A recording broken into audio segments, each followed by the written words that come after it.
একদম বেউথা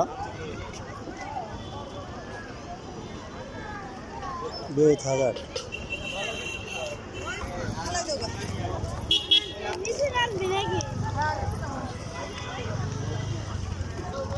কত সুন্দর ভিউ দেন কাকাই সেই একটা ফুলের দোকান দিছে, ভ্যান ফুল এভরিথিং পাইবে। কাকারে সাপোর্ট করুন সবাই।